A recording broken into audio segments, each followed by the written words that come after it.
अस्सलाम वालेकुम दोस्तों, क्या हाल है। उम्मीद है आप सब खैरियत से होंगे। मैं हूं अली और आप देख रहे हैं अली वॉइस। आज हम जिस बारे में बात करने वाले हैं वो ISI की सिलेक्शन है। फ़ौज में जब भी भर्तियां होती हैं, मुल्क भर में आर्मी भर्ती सेंटर्स पर हज़ारों की तादाद में नौजवान आते हैं। पहले मरहले पर इनके डॉक्यूमेंट्स की कापी जमा की जाती है और इनको फ़िज़िकल टेस्ट की तारीख़ दे दी जाती है। इस दौरान के कागजात की जांच पड़ताल की जाती है। फिर फ़िज़िकल टेस्ट में पहले कद और छाती की पैमाइश की जाती है। इसमें जिसकी छाती या कद दोनों में से एक कम हो वो भर्ती से बाहर हो जाता है। इसके बाद पुशअप और चिनअप लगाए जाते हैं, जिसमें अगर कोई रह जाए तो बाहर हो जाता है।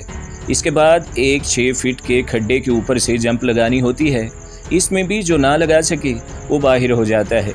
इसके बाद तहरीरी टेस्ट होता है, जिसमें मुख्तलिफ़ मौज़ूआत यानी इस्लाम, पाकिस्तान, जनरल नॉलेज और साइंस के मुतल्लिक़ मुख्तलिफ़ इक़साम के सवालात होते हैं। जो इसमें रह जाए वो भी बाहर हो जाता है। इसके बाद मेडिकल होता है। अब जो मेडिकल में पास हो जाए वो अगले मरहले में चला जाता है। जो रह जाए वो बाहर हो जाता है। और मेडिकली अनफिट होने का मतलब अब इसकी अगली बार ट्राई के चांसेस बहुत कम हैं। अगले मरहले में दौड़ होती है, जो पास कर ले वो पास हो गया, जो रह जाए वो आउट हो गया। अब पास होने वालों को एक तारीख़ दी जाती है कि आकर लिस्ट में अपना नाम चेक कर लें। इस तारीख़ को लिस्ट आवेज़ा की जाती हैं। जिनका नाम आ जाता है इनको लेटर दे दिया जाता है, और जिनका नहीं हो पाता इनकी लिस्ट भी लगाई जाती है। यानी कि सब कुछ पास करने के बाद भी पास होने वालों में से 30% लोग रह जाते हैं, क्योंकि दीगर लोग इनसे ज़्यादा काबिल होते हैं। अब इसमें से जिनका नाम दोनों लिस्टों में यानी एलिजिबल और नॉन एलिजिबल में नहीं होता, इनका नाम वेटिंग लिस्ट में होता है। इसके बाद दूसरी और फिर तीसरी लिस्ट लगती है, जिसमें इनका नाम आ ही जाता है। नाम आने और लेटर मिलने के बाद भी एक फ़ाइनल मेडिकल किया जाता है। इसमें भी जो रह जाए वो बाहर हो जाता है। यानी कि यहाँ से पास हुआ वो ट्रेनिंग के लिए अपनी ट्रेनिंग सेंटर जाएगा, जो रह जाएगा वो घर जाएगा। ये सिर्फ एक सिपाही की भर्ती का तरीक़ाकार है, जिसमें 3 महीने तक लग सकते हैं। ट्रेनिंग के दौरान भी जाँच पड़ताल जारी रहती है। मुतल्लिका थाने से लेकर उठने बैठने तक की मालूमात एक फ़ाइल की सूरत में एजेंसियों के पास होती हैं। अब ख़ुद सोचें कि एक सिपाही इस कदर सख्त मुकाबले के बाद भर्ती होता है, तो जो लोग ISI का टेस्ट पास करके फ़ौज में कमीशन हासिल करते हैं, इनका तरीक़ाकार कितना सख्त होगा। ISI भी CSS से बड़ा इम्तहान है और इंतहाई सख्त मराहिल से गुजर कर ही लोग कमीशन हासिल कर पाते हैं। अब ये बेस्ट ऑफ बेस्ट लोग मुख्तलिफ़ छावनियों से मुंतखब होकर आते हैं। इन्हीं में से टॉप के लोग एजेंसियों में सिलेक्ट किए जाते हैं। कोई भी अपनी ख्वाहिश से एजेंसी में नहीं जा सकता। इसकी काबिलियत ही इसके इंतखाब का वाहिद ज़रिया होती है। ये लोग एक कसम खाते हैं कि दुनिया ऊपर से नीचे हो जाए, पाकिस्तान पर आँच नहीं आने देनी। सर कटता है कट जाए, जान जाती है चली जाए, लेकिन मुल्क की सलामती यकीनी बनानी है। डिसिप्लिन इतना सख्त होता है कि जो इस कसम से रूगर्दानी की कोशिश करे, इसे फ़ौज खुद इबरत का निशान बना देती है। यहाँ आर्मी चीफ इतना पावरफुल है कि अपनी जगह अपने बेटे को जनरल नहीं बना सकता। जनरल क्या, इसे डायरेक्ट मेजर भी नहीं लगा सकता। चीफ का बेटा भी इन्हीं मराहिल से गुजर कर मुंतखब होगा, जिससे आम आवाम के बेटे गुजरते हैं। Step by step process follow किया जाएगा। ये नहीं कि अब्बा पार्टी चेयरमैन है तो बेटा भी पार्टी चेयरमैन बन जाए।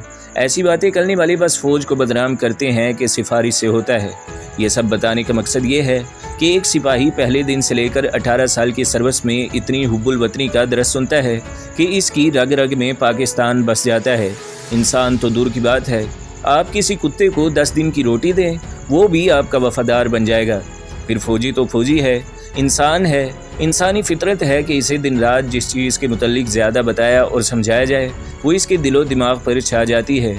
इसी तरह एक आम सिपाही और कमीशन्ड ऑफिसर जब फ़ौज में वक़्त गुजारते हैं, तो इनके दिलो दिमाग में हुब्बुल वतनी पूरी तरह से भर चुकी होती है। फ़ौज में गद्दारी की सज़ा सिर्फ मौत है, इसलिए आपको गद्दार नहीं मिलेंगे। बाकी आपको एजेंसियों के मुतल्लिक ज़्यादा बताने के बजाय इतना बताना चाहूँगा कि ISI आपकी आखिरी दफ़ाई लाइन है, यह आखिरी हसार है। इसका चीफ बहुत सोच समझ कर और परख कर लगाया जाता है। ISI मजबूरी में मुल्क के अंदरूनी सियासी मामलात में मुदाखलत करती होगी, और मुमकिन है पाशा ने इमरान खान को प्रमोट किया हो, लेकिन मुल्क की सलामती पर ISI कंप्रोमाइज़ नहीं कर सकती। ये आसमान पर थूकने के मुतरादिफ है। मुल्क की सलामती निकाल दें तो ISI ख़त्म हो जाती है।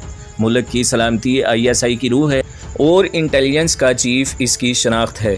वो ISI का चीफ था, जैसा भी था, लेकिन 2 टके के साबका अमरीकी जासूस रेमंड डेविस के झूठ जैसा बिल्कुल भी न था।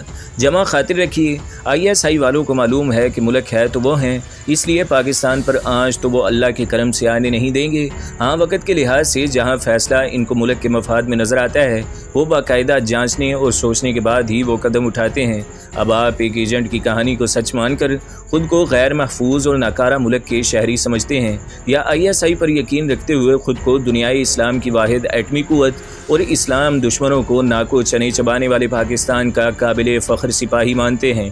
फ़ैसला आपको करना है। मेरे मुल्क के जाबाज लोगों मिलेंगे फिर अगली वीडियो के साथ इंशाअल्लाह। तब तक के लिए अल्लाह हाफ़िज़।